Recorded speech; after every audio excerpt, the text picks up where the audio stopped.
અને હું છઠ્ઠું ભણતો તેથી મારા ગામની લોકશાળાનું ઓપનિંગ ને ત્યારે ઈશ્વરદાનભાઈ આવેલા. ઈશ્વરદાનભાઈ ખૂબ રહ્યો છે મારા મહેમાન થતા ખૂબ થતા. હું ભાગશાળી છું કે એની સાથે પ્રોગ્રામ કરવા મળ્યો, આની સાથે બેસું છું. બબે પેઢી છે કવિદાસ બાપુ અરે બેહું જીતુદાન. મને બધા ખૂબ લાડ લડાવે છે. નાનપણ 20 વર્ષનો હતો ત્યારથી. ઈશ્વરદાનભાઈ તો મારા કાકાના મિત્ર, કાકા સ્કૂલ સંચાલક. મારા કાકા જયવંતસિંહભાઈ જાડેજા ભાવનગર, મહાવીરસિંહભાઈ લોંગ તણસા, એને યાદ કરું. એમના પિતાજી આ 3 જણાએ સહકારી ક્ષેત્ર ભાવનગરનું જીવ્યા ત્યાં સુધી પકડી રાખ્યું છે. અને ત્યારે આમળાની બાજુના ગામમાં ઈશ્વરદાનભાઈ શિક્ષક તરીકે, અને હું છઠ્ઠું ભણતો તેથી મારા ગામની લોકશાળાનું ઓપનિંગ ને ત્યારે ઈશ્વરદાનભાઈ આવેલા અને કીધું કે ભાઈ કોઈક છોકરો પહેલા ગાય પછી. અને ત્યારે હું પહેલો મેં ભજન ગાયેલું, રમતો જોગી ક્યાંથી આવ્યો, મારી નગરીમાં અલગ જગાવ્યો વેરાગણ. મને યાદ છે બરાબર. અને ત્યારે ઈશ્વરદાનભાઈ કીધું કોણ છે? એટલે મારા કાકાએ કીધું મારો ભત્રીજો છે ને ભણે છે. ઈશ્વરદાનભાઈ કે ખરેખર ભણે છે? હું ખરેખર ભણતો, આ કે ખોટી વાત નથી. અને સાહેબ એ સમયમાં મને યાદ છે, એ પછીનું છે થોડાક વર્ષોમાં, અમારો પ્રવાસ ગોઠવ્યો અમારા સાહેબે. જે ભણતા ભણતા પ્રવાસ ન કરીએ કે નહીં, માસ્તર થાય પછી પ્રવાસ બહુ કરે. આખું ફેમિલી લઈ લેવો, વિદ્યાર્થીઓ છોકરા તેડ્યા હોય, સાહેબનો છોકરો તેડ્યા હોય.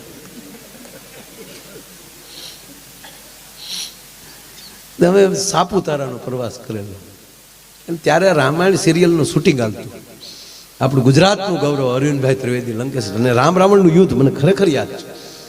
અને અમારા સાહેબો અહીંયા સંપર્ક કર્યો, ડાંગના વિસ્તારમાં જ હતું કે હું ના, ત્યારે કારણ કે એટલી બધું ઓલું હતું ને એટલે બહુ ભૂલાઈ ગયું. એટલે સાહેબોએ તપાસ કરી, એટલે કે એણે મંજૂરી આપી લોકોએ, રામાનંદ સાગર એને રીસ વાંદરા ઘટતા હતા. હા, અમારો અમલો ની બધા બનેલા હું કહે તમને ફોટા દેખાડીએ ને અમલાના. ખોટી વાત નહીં કઈ. એ અમલો તેદુનો હજી ઊસો હાલે અને કે આપણે એકચ્યુઅલી સિરિયલમાં કામ કરેલા છે. હું છું મને ન કહેવાય, પણ મેં ભાઈ પહેલી વાર શૂટિંગ જોયું મારી લાઈફમાં. ત્યારે તો એ શૂટિંગમાં ત્યારે જે શૂટિંગ થતું હોય, ડબિંગ થતું હોય, ત્યારે તો એ કાંઈ અવાજ તો ઓલું ન થતો હોય, અવાજ તો એ પછી ડબિંગ બધું કરતા છે. પણ એ જે લડતા લડતા વાતો કરતા હતા ને મેં સાંભળ્યું. અને તેથી એ ખબર નહોતી કે આ રોલ કરે. અમને હકીકત લાગ્યું કે આ રાવણ ને આમ. તો ત્યાં જ્યાં તો દીપિકાજી ને અરવિંદભાઈ ભેગા સા પીતા હતા ડોહા.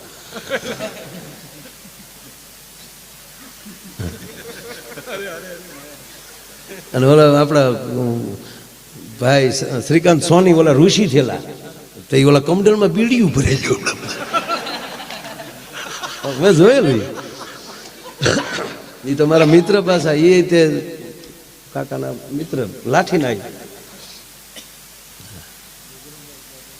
હા, બાજરંગદાસ બાપાનો એને આબે હુબ એને રોલ કર્યો છો સાહેબ. એની છેલ્લી ફિલ્મ કહીએ કાંઈ સારી, બહુ સારામાં સારી ફિલ્મ. હા, એ પણ મહાન પાત્રો બધા. મૂળ વાત એટલે એ બધા ઓલા લડતા હતા ને, આમાં લડતા જાય, વાતું કરે, સાંભળવા જોઈએ. એ કે તમે કેટલા ભાઈ? તો તમે 4 ભાઈ.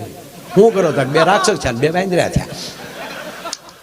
પગાર શું આપે? તારા તક 50 રૂપિયા રોજના નક્કી કર્યા છે. રામાનંદભાઈ કહેતા થાય કે જો હજી થોડુંક વધશે ને તો 50 વધારે દેવું. જમવાનું તા કીધું ઓલા માંડવામાં હુઈ જાય ગાડલા નાખીને, અહીંયા જનરલ રસોડા જમી લે છે. તારી પાસે માણેક સંત કે માવો કાંઈ પડ્યું? તક મારી પાસે કાંઈ ન પડ્યું. તક તો હું પડ્યો ગપ પાડી દે. જીવન ફિલ્મ છે, મઠારવાનું ઈશ્વરે છે. એના નામનું સ્મરણ રાખશો તો એ પાછો એવું ડબિંગ કરીને આપશે કે જેથી કરીને અને આપણું પાત્ર ફેલ ન જાય. એટલે મેં કીધું એમ કે અમુક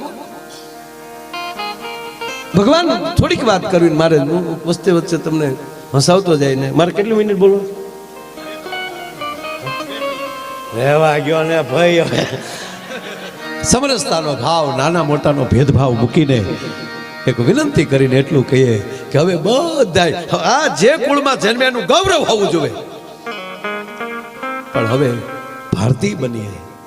અને હું જો કચ્છમાં આવ્યો છું ને વખાણ નથી કરતો પાલુભાઈ, પણ એક સાચી ઠોકીને કહું કે અમે બહાર જઈને ત્યાં કચ્છની વાત એ માટે કરીએ કે એણે એની ભાષા જ્યાં જ્યાં પરદેશમાં અમેરિકામાં ભેગા થાય કે કચ્છી, તરત કચ્છી ભાષામાં ચાલુ થઈ જાય. આ તમે તમારી ભાષાને અને સંસ્કારને જે પકડી રાખ્યા છે એ માટે તમને લાખ લાખ વંદન કરું છું બા. અને ખરેખર તો એ જ છે ને ભાઈ. આ ભગવાન આપણે ભગવાન શું કામ કહી રામને લ્યો હાલો અહીંયા રાવણનો ખોબો ઉપાડી આવ્યા છે એટલે આપણે ભગવાન કહીએ છીએ. કૃષ્ણે કંસનો ખોબો ઉપાડ્યો એટલે ભગવાન કહીએ છીએ, એટલે એની કથા વાંચીએ ના. હાલો ભાઈ, જેની પાસે સુદર્શન ચક્ર હોય, બ્રહ્માંડને ઉડાડી નાખવાની જેનામાં તાકાત હોય, અને છતાં શિશુપાલની હો ગાળ્યું સાંભળવાની જેનામાં સહન શક્તિ હોય ને એ કૃષ્ણ સુધી પહોંચી શકે. જે અયોધ્યામાં બેઠા બેઠા રાવણને ઉપાડીએ કે હવે તમે વિચાર કરી લો કે મા જાનકી અને ભગવાન રામ થોડોક શિંગાર રસ આલે છે, એમાં નારાયણ છે પણ પૂર્ણ પુરુષોત્તમ છે ને યાર, ધરતી ઉપર આવ્યો છે, લોકાભિરામ લોકોમાં આવ્યો છે, રણરંગ ધીરમ રણમાં પણ ધીરજ રાખનારો છે. 3 વાર મોકલ્યા રાવણ પાસે સમાધાન માટે, માગી જાય ઘૂઘલું તો ગોબો ઉપાડવો નહીં. નકર કલ્પના તો કરો, માં જાનકી બેઠા છે, નદીનો કાંઠો છે, પથ્થર ઉપર બેઠા છે, ભગવાન પોતે ફૂલ વીણી આવ્યા છે. આવી વાતું ન કરાય. અને એની વેણી બનાવી છે. માં જાનકીનું ત્યારે થોડુંક સિંગાર આવે છે. તુલસીદાસજી બહુ સિંગારમાં નથી ગયા, પણ ઇન્દ્રનો દીકરો નીકળે અને એને માં સીતાજીના પગમાં સાંચ મારી લઈ ગયો, કાગડો બન્યો. કારણ કે પોતે આવે તો રામ ગોબો ઉપાડી લે, પણ ન રહી શક્યો એ માણસ. અને ભગવાન રાઘવે ખાલી આમ પડખે તણખલું પડ્યું હતું ને, તણખલાનો ઘા કર્યો, એ આગળ ઓલો ને વાહે તણખલું.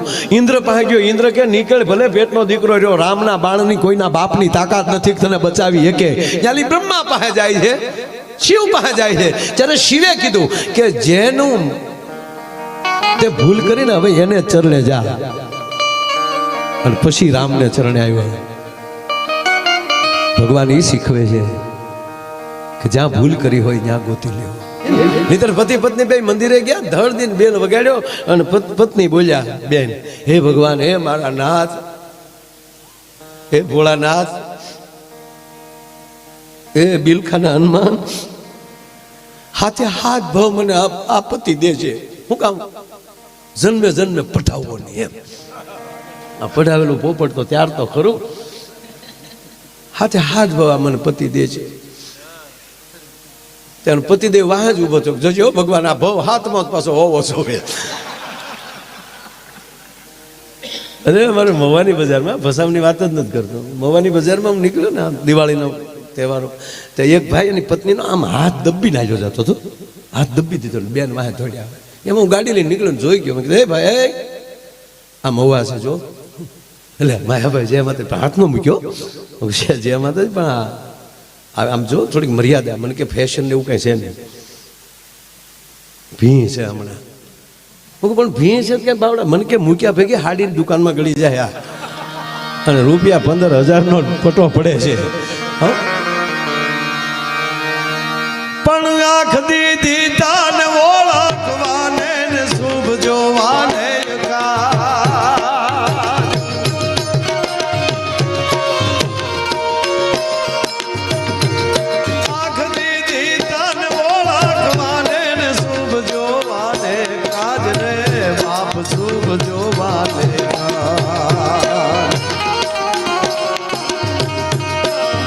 જોયા દુનિયાના તે કોઈ આપ કીધું છે કાદ સદારીઓ નેણ ચડાવી નિર્મળતા આંખમાં જાણી પ્રભુ તને પૂછશે પાણી પાસે તારી. ભગવાને આંખ આપણને સારું જોવા માટે આપી, આંખ દીધી તને ઓળખવા શુભ જોવાને કાદ. અમુક જોજો ડોળા કાઢીને જ હાલતા, બસ સ્ટેન્ડમાં ભેગા છે, રાચે હતો પ્રોગ્રામમાં એ છે. આપણે કેમ ખીસું કાપીને આવ્યા હોય જાય. ખરેખર અમુક તો હું કામ ખરેખર ભગવાનના લિસ્ટમાં એ નહીં હોય. નગર ત્રણ કોથળીઓ પીને જે મોરે મોરો છબાડી દે છે ને છતાં એને કાંઈ નથી થતું. શું કામ? ઓલાને લિસ્ટમાં જ નથી લેવો કેમ એને?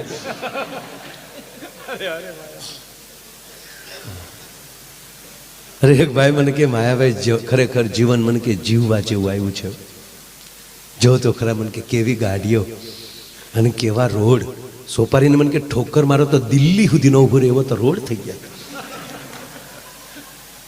અને વાતે આવી મને કે કેવી ગાડીઓ, મર્સિડીઝ, BMW ગાડીઓ બોલે, આગળ જાતો નહીં, ઉઘરાણી વાળા છે.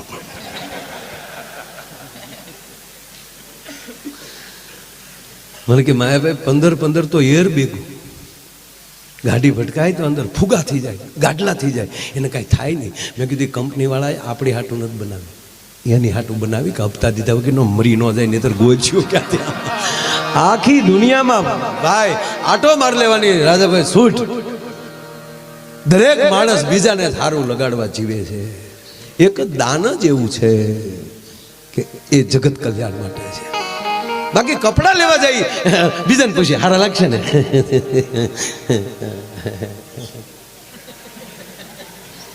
અને ખરેખર જરૂરી છે ને, દર્શન જરૂરી છે.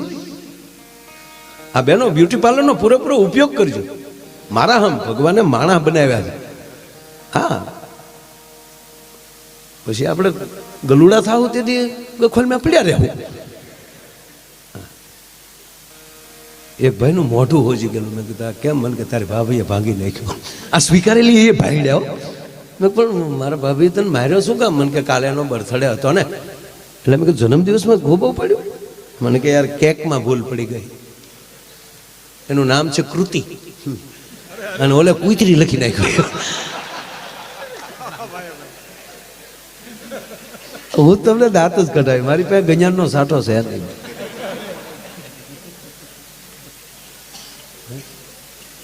તમે કેમ ભાગ્યા? બે મારા આમ નો બે તો ભાગ્યા કે ક્યાં બાપનો દીકરો થાય. અને એને બિચારાને ફોન આવ્યો, મોબાઈલ હોતો ભાગ્યો. આ ઉંમરે થાય. આવો આવો. ના ના ભાઈ, કોઈને જવું હોય તો છૂટી, કારણ કે તમે 9 વાગ્યાના બેઠા હો ને, કઈ હું સમજુ છું. એક પ્રસંગ યાદ આવ્યો એટલે કહું. ભગવાન, હું જે વિષય ઉપર જાઉં છું એમાં કે ભગવાન રામને ભગવાન શું કામ કહે? આપણે આજ પ્રતિષ્ઠા થઈ ગઈ છે અયોધ્યામાં. આ દેશને યશસ્વી વડાપ્રધાન નરેન્દ્રભાઈ મોદી બોલ્યા કે હવે કાળ ચક્ર બદલે છે. અને મારે એટલું પૂછવું છે કાલુભાઈ સમાજને કે કોનો પરિવાર સવારમાં ભગવતીની સ્તુતિ કરી, 2 દીવા કરીને પછી નાસ્તો કરે છે? હવે જોડાઈ જવું પડશે બાપ. તમારી પાસે ધર્મ સાથે તમે પ્રેમ નહીં કરો તો ધર્મ માટે કાંઈ નહીં કરી શકો. જ્યાં લખો ત્યાં લખી લેજો. તમે માં ભારતીને પ્રેમ, રાણા પ્રતાપે પ્રેમ કર્યો સાહેબ, કે મારું વતન છે, મારું રાષ્ટ્ર છે. શિવાજીએ પ્રેમ કર્યો છે. અહીંથી અમે 2 ગીત ગાઈ નાખીને તમે હાકલા મારી ગયો તો ધર્મ નહીં બચે. ધર્મ હૃદયમાં નાખી દેવો પડશે. દાખલા તરીકે હું તમને દાખલો દઉં. તમે હાઈવે ઉપર જાતા હોવ અને 2-3 જણા ઝઘડે છે, ટોળું ઊભું છે. એ ઝઘડનારને તમે ઓળખતા નથી એટલે વિશ્વાસથી કહો કે તમે ગાડી સાઈડમાં લો. કે કોણ હવે જે હોય જટ આપણે ગાડી હબ કાઢી લો, આપણે હટ ગાડી કાઢી લો. રસ્તે એક્સિડન્ટ થયું હશે તોય કહેશું આપણે જટ ગાડી કાઢી લો, નકર ટ્રાફિક થઈ જાય. પણ એમાં આ ઘટનામાં તમારો અંગત મિત્ર કોક હોય તો મને જવાબ આપો. તો તમે જાનની જોખમે બચાવશો. શું કામ? એને તમે પ્રેમ કરો છો દોસ્ત. એમ જ્યાં સુધી રામને પ્રેમ નહીં થાય, કૃષ્ણને પ્રેમ નહીં થાય, માં ભારતીને પ્રેમ નહીં થાય, ત્યાં સુધી એના માટે કાંઈ. રાણા પ્રતાપે પ્રેમ કર્યો છે, શિવાજીએ પ્રેમ કર્યો છે. હું હમણાં રોજ એક વાત કરું છું સાહેબ.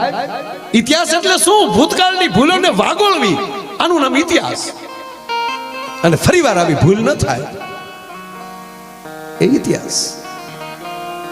તેથી રાણા પ્રતાપ સાથે જો 75 પાઘડી બેહી ગઈ હોત તો મુગલના બાપની તાકાત હતી કે ભારતમાં પગ રાખી શકે? મને કહો, તમે જવાબ આપો. તેથી શિવાજી હારે જો એમ કહેવાય કે આ ભારત જોડાઈ ગયું હોત તો હતી ઔરંગઝેબના બાપની તાકાત કે અહીંયા રહી શકે? અરે આખું નથી જવું તે દી આ આઝાદી મળી ત્યારે સરદાર વલ્લભભાઈ પટેલ બેહી ગયા હોત તો અત્યારે ભોગવું પડે. હવે એ 2024 પછી અત્યાર પછી હવે એમ ન કહેતા કે તેદી નો જોડાણા. વાત એટલી છે. આ ભૂતકાળની ભૂલોનું યાદ રાખજો. જેની સાથે બેસો એની સાથે પ્રેમથી બેસો, દેખાડવા ખાતર નહીં, ભોગો ઉપાડવા ખાતર નહીં. ખરેખર હું કાયમ એમ કહું છું, કોણ તમને કહે છે કે તમે 50 મિત્રો રાખો? 2 જ રાખો ને, પણ તોપના ગોળા જેવા યાર. રામના ભાથામાં થોડા ઢીકલા બાણ હોય, એક જ બાણ હોય સાહેબ. પણ રાખો તો એવા રાખો. મૂળી વાત મારે તું કે એ કરતો હતો. ભગવાનને આપણે રામ શું કામ કહીએ છીએ? જેણે અતિશય અપરાધ કર્યો હોય અને એ ચરણે આવી ગયો હોય ને એને ક્ષમા કરવાની તાકાત ધરાવે, એનું નામ રામ છે. એનો ટૂંકો. અને બીજી વાત, એક ખાસ પગે લાગીને વિનંતી કરું, કાંઈ બીજી ભલામણ કે કાંઈ અહીં સલાહ સૂચનાની વાત જ નથી, વિનંતી પગે લાગવાની વાત છે કે પરિવાર સાથે અઠવાડિયામાં એકવાર કેવલ ને કેવલ ભરત મિલાપનો, આખી રામાયણમાં એક ભરત મિલાપનો પ્રસંગ 1 જ કલાક થાય વાત, એ પરિવાર સાથે બેસી અને એકવાર ભરત મિલાપનો એ પ્રસંગ વાંચી લેવો, આખા ઘરે સાંભળી લેવો. હું ભરોસાથી કહું બાપ કે વ્યવસ્થાના ભાગે તમે અલગ રહી શકો, બાકી હૃદયથી કોઈ દી તમે અલગ ન રહી શકો જો તમે એટલું વાંચી જાઓ. અને ત્રીજી વાત, ભગવાન જો તમે એક સૂત્રમાંથી, હવે તમે સાંભળી જાઓ, ભગવાનના ભાઈ છે ને લક્ષ્મણ, તો દશરથ નંદન છે, શેષનારાયણનો અવતાર છે, અને આપણે તો કાળા માથાના માનવી છીએ ને, એ તો રામના ભાઈ છે. એ પણ સૂચવે કે અડધા સમાચાર મળે તો કેવો ખોટો નિર્ણય લેવાતો હોય એ પેલું સૂચવે છે. અડધા સમાચાર તમને મળે તો એ કેવડો નબળો તમને સાંભળી જો વિચાર થાય. આ વનમાં હતા, 1 જ મિનિટ લેવી છે ને મારે તમને હસાવવા છે, કોઈ જ્ઞાનની માંડવી નથી, પણ આ પ્રતિષ્ઠા થઈ કાયમ. અને વડાપ્રધાને કીધું કાળચક્ર બદલે છે. હવે આવા વિચારો નહીં હાલે. આપણે એકતાના વિચારો જોશે અને ધર્મના વિચારો જોશે સાહેબ. કપાળમાં તિલક કે નહીં હોય ને તોય કોઈ ગોબો ઉપાડે, આ ડોહો આપણો નથી ક્યાં. જરૂરી છે આ ગામો કેમ ભાગવત શું કામ કરીએ છીએ ભાઈ? અને ભાગવત સાંભળ્યા ભેગું પિતૃને મોક્ષ શું કામ મળે? એક થાવ છો એટલે એક થાળીએ જમો છો, એ આપણા પિતૃ જેને દાન આપ્યા હોય ને એ જે જમ્યા હોય એક સાથે, એમ કહેવાય ગયો કે મોટા નાના મોટાનો ભેદભાવ રાખ્યા વગર એ એક થાળે જમી જાય ને ત્યારે એના પિતૃને મોક્ષ મળે. શાબાશ, મારો સમાજ એક થયો છે, 18 વર્ણ એક થયો છે, એ તૃપ્તિ, એ જ પિતૃનો મોક્ષ.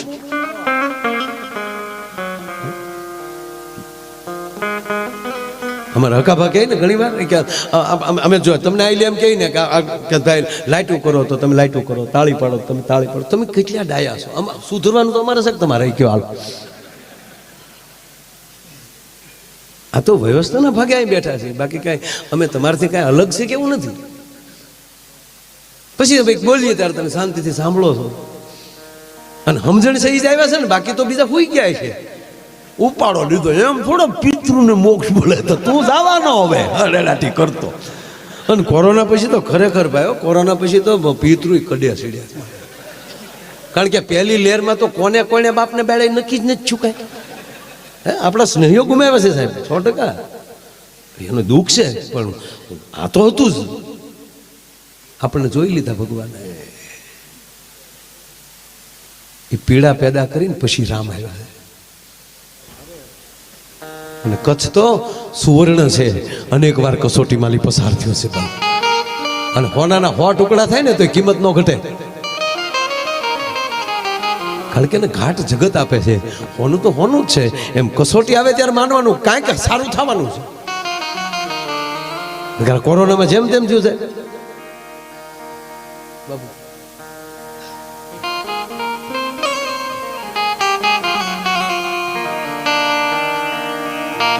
મહામલ્લેશ્વર પંજ બાપુ એ પણ અત્યાર સુધી બેઠા, એમના ચરણોમાં પણ પ્રણામ.